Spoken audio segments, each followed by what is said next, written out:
लोक आस्था का महापर्व छठ संपन्न हो चुका है, लेकिन बिहार में एक महापर्व, महा उत्सव शुरू हो गया है। जी हां, हम बात बिहार विधानसभा चुनाव की कर रहे हैं। सभी राजनीतिक दल पूरे दमखम के साथ चुनावी मैदान में उतर चुके हैं। एक तरफ महागठबंधन ने जहां अपना मैनिफेस्टो जारी कर दिया है, तो वहीं एनडीए ने अपना संकल्प पत्र जारी कर दिया है। ऐसे में सवाल है कि बिहार की जनता क्या सोचती है, किसके दावों और वादों पर बिहार की जनता भरोसा करती है। 2005 से 2025 तक यानी नीतीश राज पर बिहार की जनता का भरोसा है, या फिर उससे पहले, जिसे अगर हम बीजेपी की बात करें तो जो जंगल राज के नाम से संबोधित करती है, लालू प्रसाद यादव और राबड़ी के राज की बात करें तो क्या है दोनों में बुनियादी फर्क। और वर्तमान में जो चुनावी समर में नेता ताल ठोक रहे हैं, जनता का मिजाज क्या है, क्या कहता है गुड़ा गणित समीकरण, क्या कहता है बिहार का, इन्हीं सब मुद्दों पर बातचीत करने के लिए आज हमारे साथ खास मेहमान संजीव कौशिक जी हमारे साथ जुड़ रहे हैं। संजीव जी, आपका बहुत स्वागत, अभिनंदन। पहला सवाल यहीं से लेते हैं, क्या लग रहा है बिहार का चुनावी मिजाज? देखिए, हमें ये कहने में कोई गुरेज नहीं है कि पिछले 20 सालों से भारतीय जनता पार्टी और एनडीए की सरकार है जी।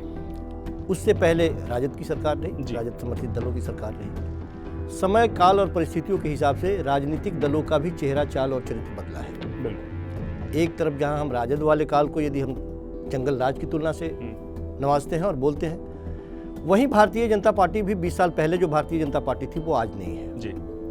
भारतीय जनता पार्टी के भी चेहरे और चाल चरित्र में बहुत परिवर्तन आया है। उनके जो संस्थापक और पिलर जो थे, किस तरह से जो नैतिकता की बात करते थे, जो अटल बिहारी वाजपेयी जिनकी सरकार एक मतों से गिर गई थी और कहते थे कि भ्रष्टाचार के आधार पर बनी हुई सरकार को हम चिमटे से छूना पसंद नहीं करेंगे, बिल्कुल। वो भ्रष्टाचारियों की एक बड़ी लंबी फौज भारतीय जनता पार्टी की तरफ शिफ्ट हो गई है। तो निश्चित तौर पे राजनीतिक दलों का भी चेहरा, चाल चरित्र बदला है। बीते 20 सालों से एनडीए की सरकार है। कुछ वर्ष यदि उसमें से निकाल दिए जाए, दो वर्ष के आसपास निकाल दिए जाए, अब सवाल यह है कि क्या अब भी एनडीए के लोग या एनडीए विपक्षी पार्टियों से ही सवाल करेगी, या आज के वक्त में उनको 20 सालों के कामकाज का लेखा जोखा देने का वक्त आया है? बिल्कुल दुरुस्त कह रहे हैं आप, लेकिन यहाँ पर एक सवाल ये भी उठता है कि 20 सालों में आप बिहार में कुछ सकारात्मक परिवर्तन देखते हैं, कुछ बदलाव आपको नजर आता है कि नीतीश राज में? क्योंकि एक बात तो स्पष्ट है, व्यक्तिगत नीतीश पर जो बिहार की सरकारें चाहे जिसकी भी बनी हो, लेकिन सत्ता के सिंहासन पर नीतीश कुमार हमेशा ही बैठे रहे हैं, चाहे वो महागठबंधन के साथ उनका समझौता रहा हो या फिर एनडीए के साथ। तो कहीं ना कहीं उनके चाल और चरित्र पर कहीं इस बात को लेकर दाग नहीं लगा, कहीं भ्रष्टाचार का कोई आरोप नहीं लगा, यानी कि हम ये कह सकते हैं कि उनकी छवि साफ सुथरी है व्यक्तिगत अगर हम बात करें। नीतीश कुमार के कार्यकाल को आप दो भागों में बांट के देखेंगे जी। पहले तो वो कि ये भी हमें मानने में कोई शिकायत नहीं है कि वो एक दौर था जिस दौर में बिहारी सहमे हुए दिखाई देते थे, शाम ढलते लोग घरों से बाहर नहीं निकलते थे। तो वो एक दौर ऐसा दौर था जिसमें सचमुच में बिहार कराहता हुआ दिखाई दे रहा था जी। और उस कराहते हुए बिहार को बाहर निकालने के लिए नीतीश कुमार ने जिस तरह से अपने पूरे एफर्ट को लगाया जी, आने वाले 10 सालों में, पहला टर्म और दूसरा टर्म, वो निश्चित तौर पे बिहार में एक परिवर्तन दिखता है और वो तेजी से होता हुआ परिवर्तन दिखता है। वो सारी चीज़ें, वो सारी बातें जो पूर्ववर्ती सरकारों के लिए नेगेटिव थी, उसको नीतीश सरकार ने बड़े आसानी से, बड़ी मेहनत करके उसको पॉजिटिव वाले दौर में ले गया। वो राज भी खत्म हुआ, वो दौर भी खत्म हुआ। सड़कों का जाल लोगों ने देखा, गांव-गांव बिजली देखा लोगों ने, पानी की नलें देखी लोगों ने। तो वो निश्चित तौर पे वो 10 साल पहले जो बिहार था, उसके बाद में वो परिवर्तन दिखाई देना शुरू हुआ। और ये इसलिए दिखा क्योंकि ये लोगों को दिखना शुरू हुआ जी। सचमुच में उन्हें लगा कि ये सड़कें हमारी इतनी खराब थी, आज बेहतर हो रही है। तो उन्होंने महसूस किया, गांव में जाल, बिजली का, पानी का, जैसा कि मैंने बताया। उसके बाद 10 सालों का जो कार्यकाल रहा, उसमें वो गति नहीं थी। यानी आप बीते 2015 से 2020 की बात कर रहे हैं। हाँ, तो वो गति उसमें नहीं दिखाई दी।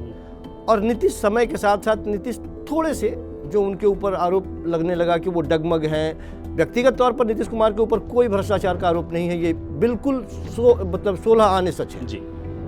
लेकिन नीतीश कुमार के कार्यकाल में बहुत सारे ऐसे लोग, बहुत सारे ऐसे विधायक जी जिनके ऊपर प्रश्न खड़े हुए, और प्रश्न खड़े ही नहीं हुए, वो दिखा भी, जी आरोप भी लगे और दिखा भी।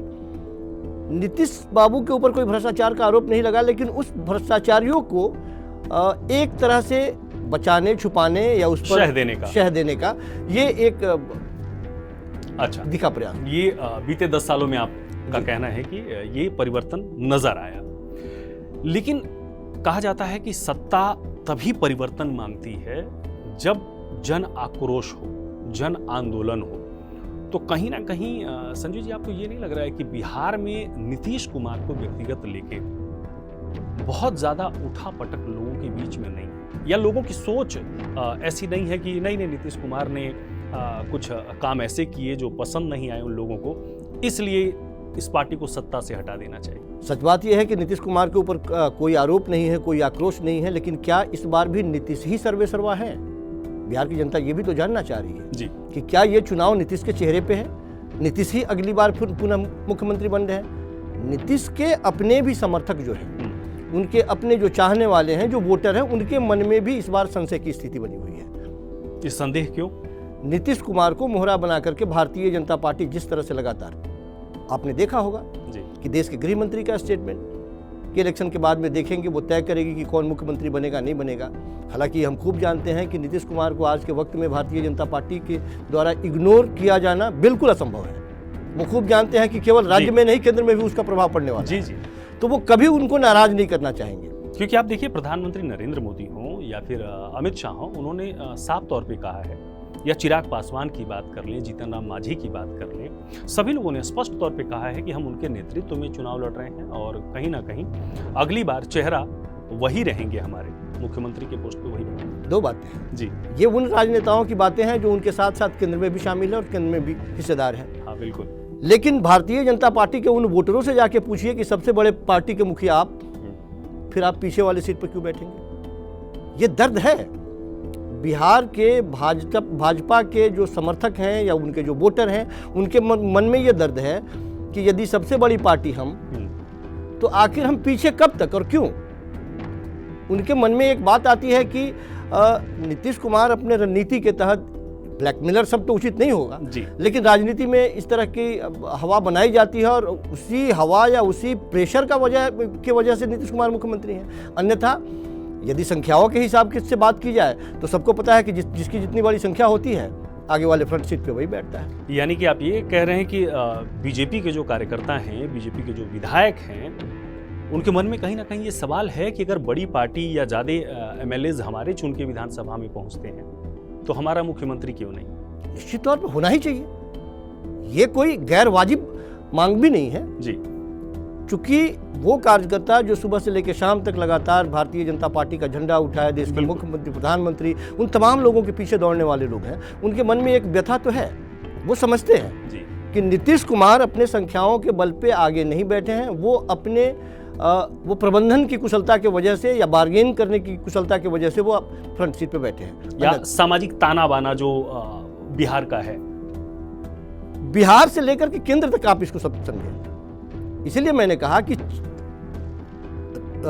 जनता की सोच, उनके अपने वोटर की सोच और राजनेता जो सत्ता में है उनकी सोच, दोनों में अंतर है जी। सिद्धांतों की राजनीति नहीं हो रही है आज के वक्त में, संख्याओं की राजनीति हो रही है। तो संख्या पूरा करने के लिए आप कहां से संख्या पूरा करेंगे और किन शर्तों पर संख्या पूरा करेंगे, ये एक राजनेता समझता है जी। लेकिन एक मतदाता ये बात नहीं समझता जी। मतदाता को सीधा दिखाई देता है कि सबसे बड़े दल के हाँ मुखिया आप, तो फिर फ्रंट पे आप। यानी साफ तौर पर जिसकी जितनी संख्या भारी उसकी उतनी भागीदारी।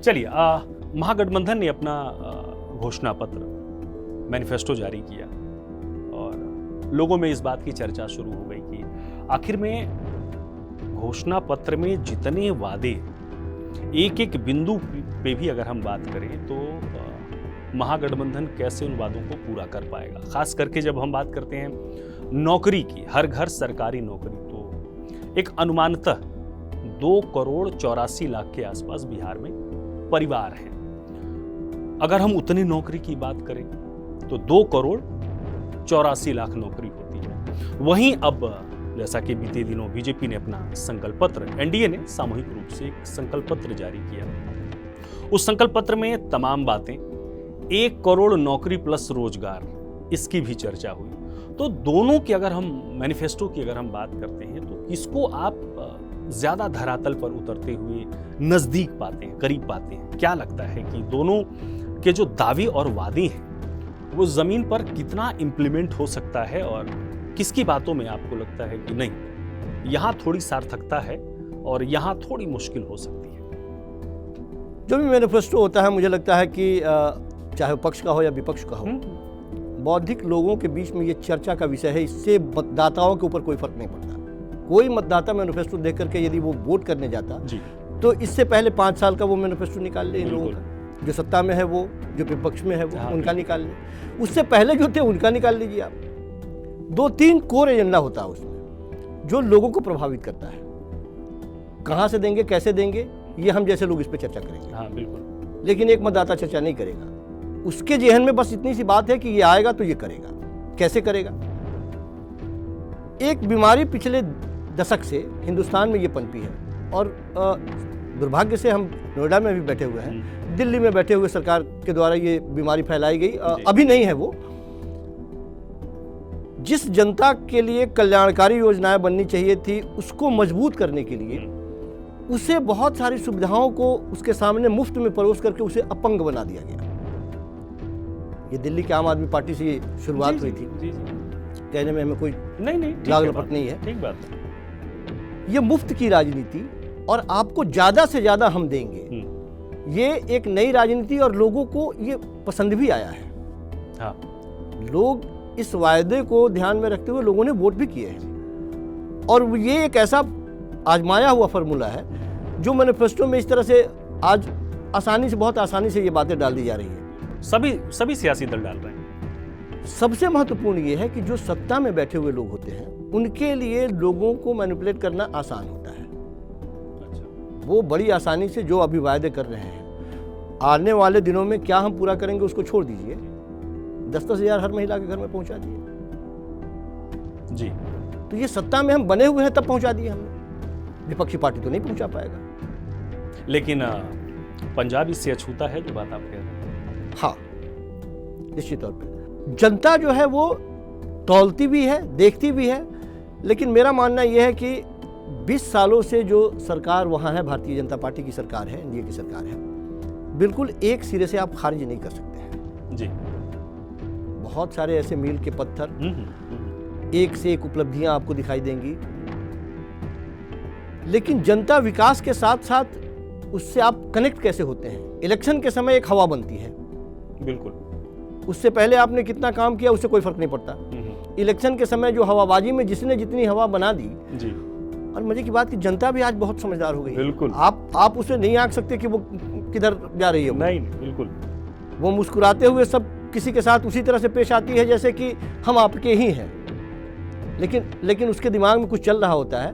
मुझे लगता है कि मैनिफेस्टो चर्चा का विषय तो है, लेकिन बहुत ज़्यादा जनता के बीच में इसका प्रभाव नहीं पड़ने वाला है। एक बात यहाँ पर बेहद ज़रूरी है कि क्या जब एक आम मतदाता जब वोट की चोट करने जाता है, मतदान केंद्र तक पहुँचता है, तो क्या उसके जहन में रहता है, चाहे महिला सशक्तिकरण हो या फिर शिक्षा हो, स्वास्थ्य हो, विकास और इंफ्रास्ट्रक्चर की जो बातें हम करते हैं, क्या बिहार जैसे राज्य जिसको एक उपमा दे दी गई है कि गरीबी और बीमार से ग्रसित राज्य, तो क्या वहाँ के मतदाता इन सब चीज़ों पे विचार करते हैं?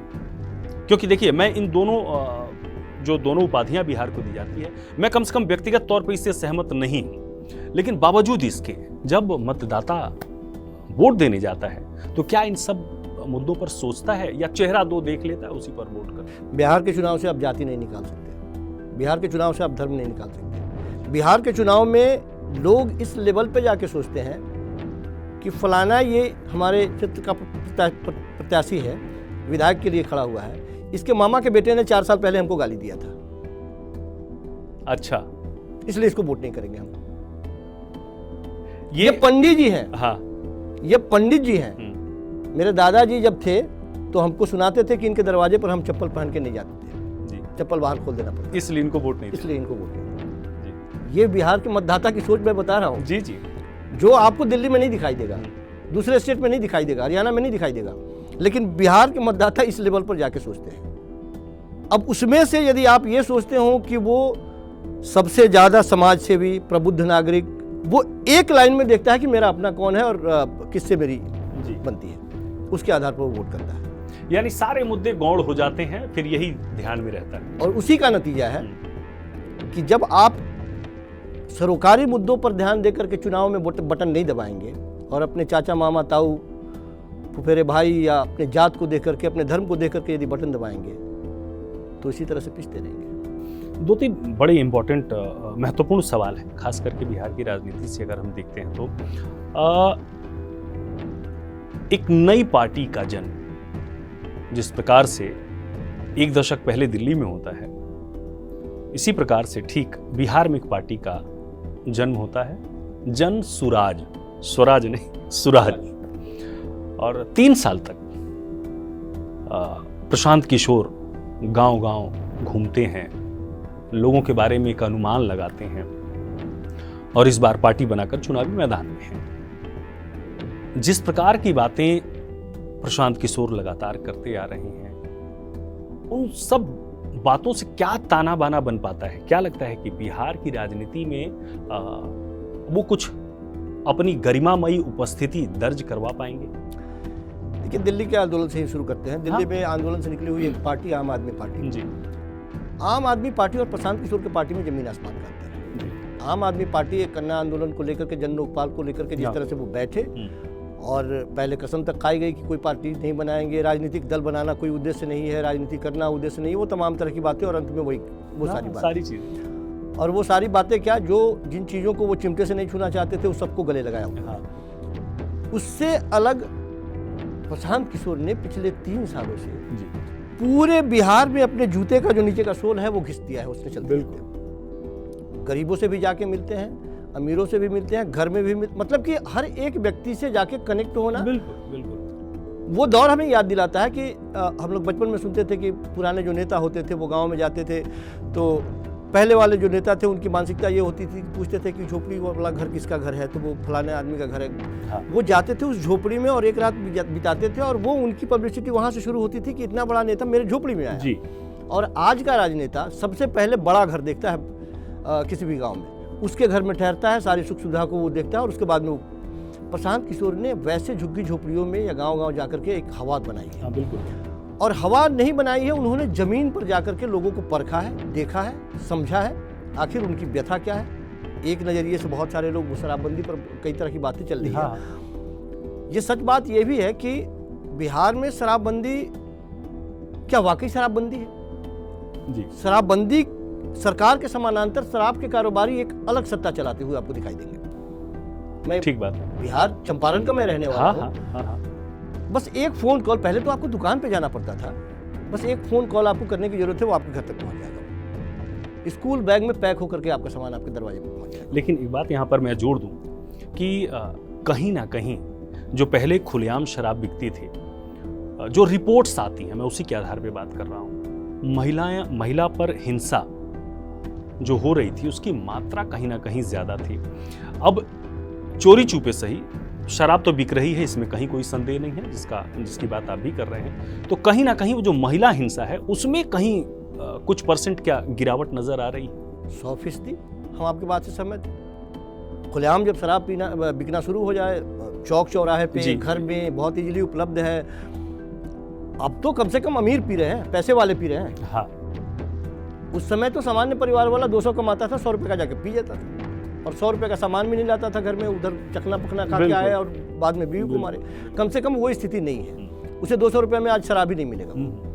तो नो डाउट कि इस तरह की स्थिति हुई है, लेकिन मैं ये कह रहा हूँ कि शराब बंद करने के बाद शराब के समानांतर जो मतलब कारोबारियों का जो सत्ता है, बिल्कुल, वो कितने करोड़ का राजस्व नुकसान वो हमारे और आपके बीच में जो राजस्व के तौर पर आता, वापस आता और हमारे विकास में लगता, वो अब ऊपर से ऊपर नेताओं के हाथ में जा रहे हैं, अधिकारियों के हाथ में, घर में जा रहे हैं। जी बिल्कुल। वो एक बड़ा राजस्व तो हाँ। विकास में लगता, लेकिन वो राजस्व अब अलग एक अवैध कमाई का जरिया हो गया है। मैं कह रहा हूं, मैं भी हिमायती नहीं हूं, घर घर किसने शराब पहुंचाया था? नीतीश कुमार नहीं पहुंचाया था। पहले तो जिला मुख्यालय में, फिर अनुमंडल स्तर पर उसका एक दुकान खुला। नीतीश कुमार की ही नीति थी कि गांव के कस्बे कस्बे तक, गांव तक, छोटे छोटे गांव में भी नीतीश कुमार की ही नीतियों के आधार पर वो शराब बिकना शुरू हुआ था। और जब वो चरम पे पहुंच गया, रात को 12 बजे, कम से कम दिल्ली में आप जाइए या किसी अन्य जगहों पे जाइए तो 10 बजे बंद दुकानें हो जाती हैं। हाँ, ऑलमोस्ट। और गांव वाले तो आप 10 बजे क्या, आप रात के 12 बजे 1 बजे जब जाएं, ठकठकाएं, खुलवाएं, अब शराब लेके आए। तो ये पहले पूछा है किसने? आप शराब यदि बिक्री कर रहे हैं, उसकी एक नीति बनाइए, सार्वजनिक जगहों पे नहीं पीना है, समय तयबद्ध कीजिए। हालांकि शराबबंदी पर चर्चा हमारा उद्देश्य नहीं है। जी जी बिल्कुल। हाँ, बिल्कुल। लेकिन प्रशांत किशोर के एक नीतियों के बारे में मैंने कहा, लेकिन हाँ। प्रशांत किशोर बहुत वैलिड, बहुत सारे सवाल उठा रहे हैं। अच्छा। वो पिछले जंगल राज की भी बात कर रहे हैं और वर्तमान सरकार के रिकॉर्ड को भी बता रहे हैं वो कि क्या वर्तमान सरकार पहले से ज़्यादा बेहतर अभी लॉ एंड ऑर्डर की स्थिति है। अब 1-2 दिनों की घटना को थोड़ा सा आप एक नज़र मार लीजिए तो आपको दिखाई देगा कि बदतर स्थिति है। हाँ, बेहतर क्या।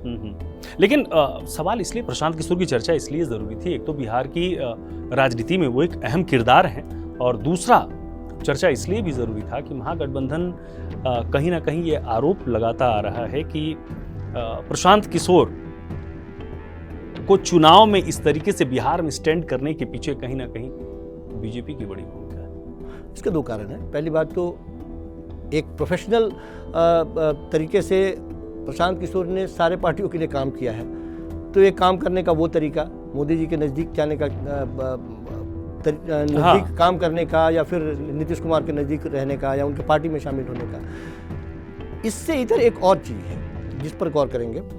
प्रशांत किशोर यदि हवा बना रहे हैं बिहार में, तो क्या वो विपक्षी पार्टियों के वोट काटेंगे या सत्ता के अगेंस्ट में जो लोग बौखलाए पड़े हैं उसको अपने तरफ खींचेंगे?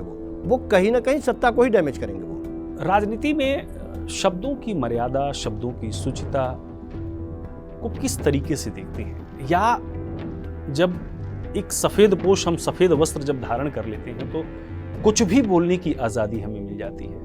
पीछे इतिहास में जो कुछ भी होता रहा हो, लेकिन बिहार की राजनीति में शब्दों की गरिमा किस तरह से बन रही है या बिगड़ रही है। अब किसी नेता की अगर हम बात करें तो अभी बीते दिनों नेता प्रतिपक्ष कांग्रेस के राहुल गांधी बिहार में रैली करने गए, महागठबंधन में शामिल हैं, और जिस प्रकार से भाषाई मर्यादा वहां टूटती हुई नजर आई, तो क्या लगता है, या इससे पहले भी जब प्रधानमंत्री नरेंद्र मोदी की माता जी को लेके कहीं जब वोट चोरी वाली यात्रा चल रही थी, तब भी मंच से उनके, वो खुद नहीं थे या उनके जो घटक दल हैं आरजेडी, उसके नेता नहीं थे, लेकिन मंच से कहीं ना कहीं अपशब्दों का प्रयोग किया गया। क्या लगता है कि ग्राउंड पे इन सब चीजों का फर्क पड़ता है? लोग सोचते हैं? देखिए, केवल बिहार की बात नहीं है, बिल्कुल। राजनीति में गिरती हुई भाषाई मर्यादा निश्चित तौर पे हम जैसे लोगों के लिए एक चिंता का विषय है। जब आप किसी उच्च जगह पे होते हैं, ऐसे जगह पे होते हैं जिस जगह पर आपके पहुंचने की वजह से लोग आपको आदर्श मानते हैं, तब तो आपको शब्दों को तोल बोल के ही बोलना है, ज्यादा ध्यान देना चाहिए।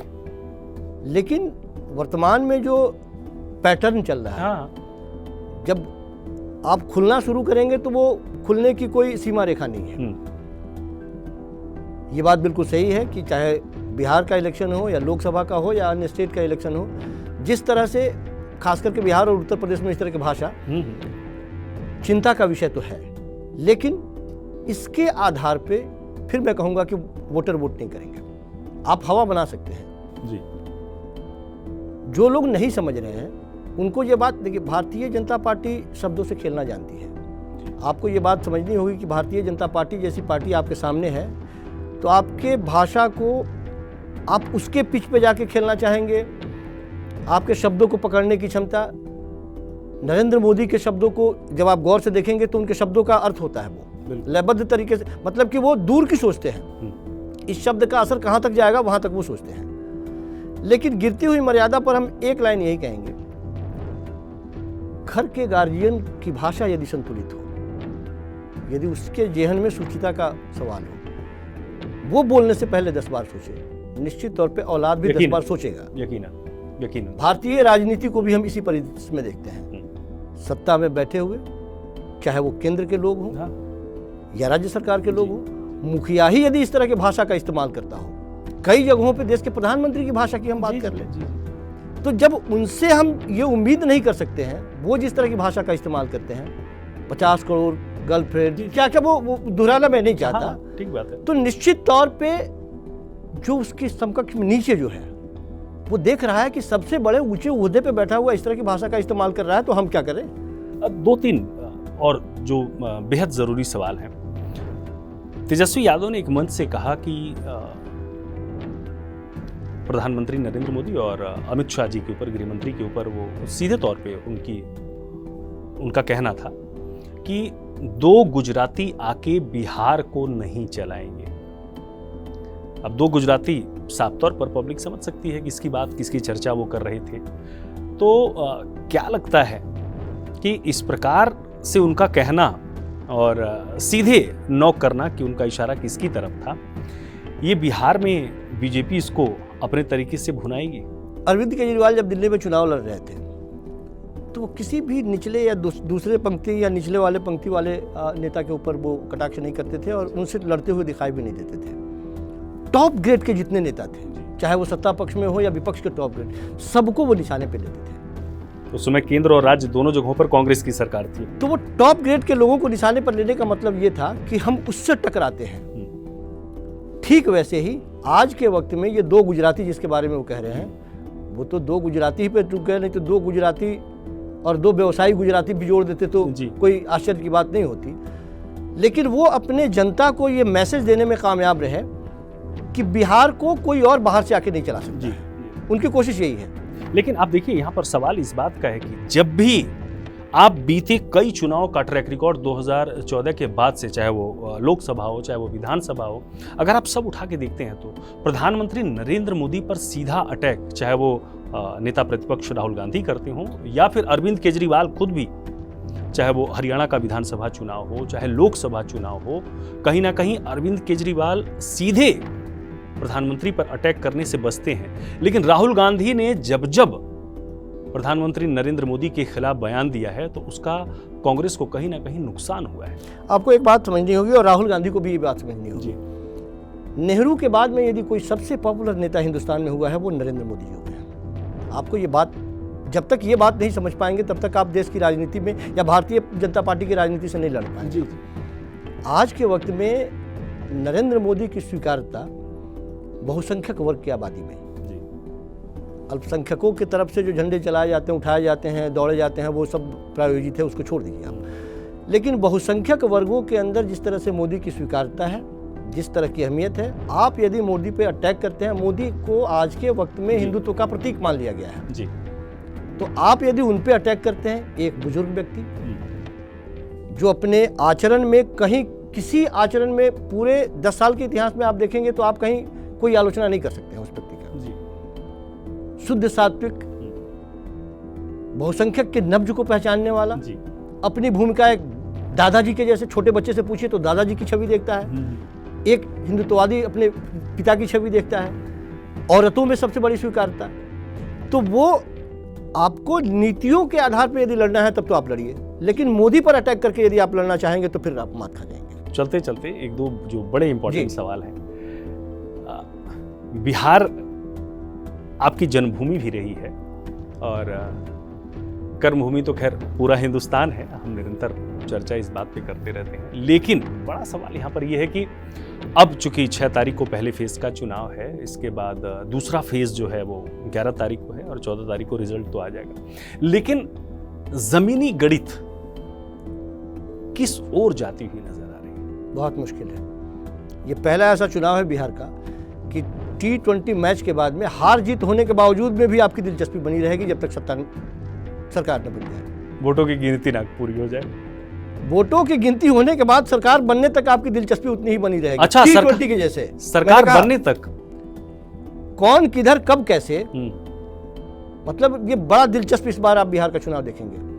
प्रशांत किशोर की उपस्थिति निश्चित रूप से, जो द्विपक्षीय मामला हुआ करता था बिहार में, एनडीए और महागठबंधन, ये त्रिकोणीय मामला होता हुआ दिख रहा है। प्रशांत किशोर को हल्के में मत लीजिए। प्रशांत संजय जी किशोर बड़ी बात कह रहे हैं आप कि अब ये द्विकोणीय मुकाबला ना होकर त्रिकोणीय है। और प्रशांत किशोर ने जितनी मेहनत की है, जी निश्चित तौर पे प्रशांत किशोर इस बार बिहार में जमीन बनाने में कामयाब होंगे। सीटों की संख्या हम नहीं जानते कि सीटों की संख्या 5, 10, 15, उनके दावे तो ऐसे हैं जैसे कि वो कह रहे हैं कि 130 से कम तो हम राजनीति करना छोड़ देंगे।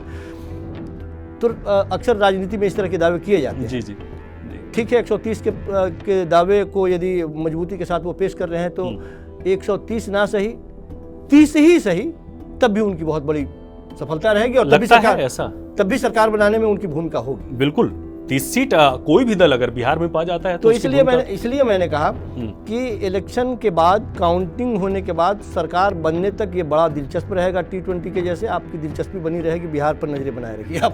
जी जी। यहाँ पर एक दल हम और भूल जा रहे हैं, AIMIM।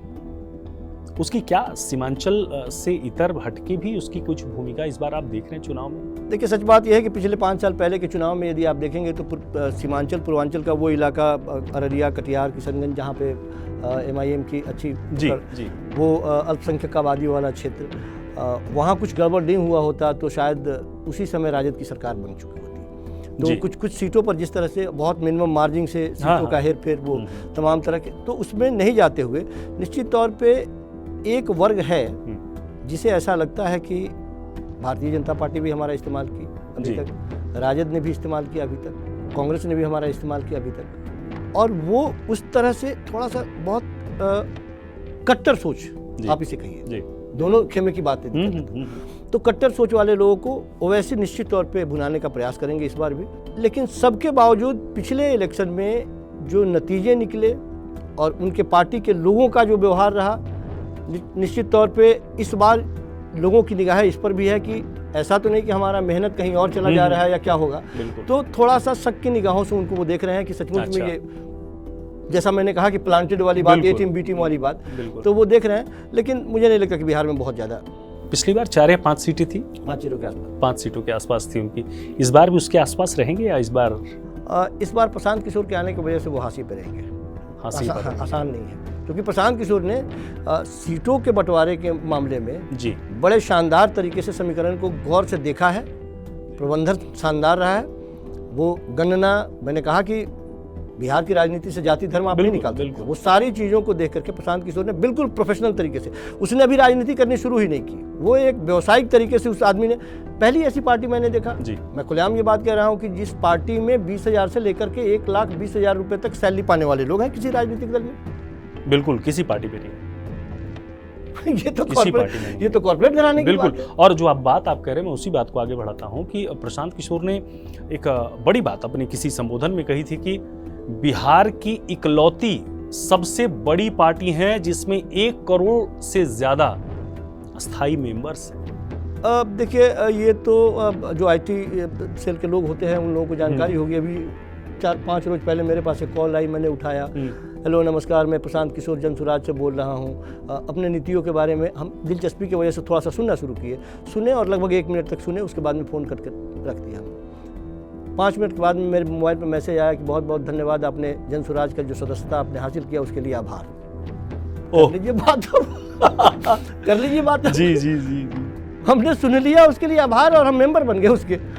तो इसका कोई मतलब नहीं बनता है। जमीन पे कार्यकर्ता कौन है, जमीन पे कौन लड़ रहा है, ये बात। चलिए चलते चलते एक अंतिम सवाल,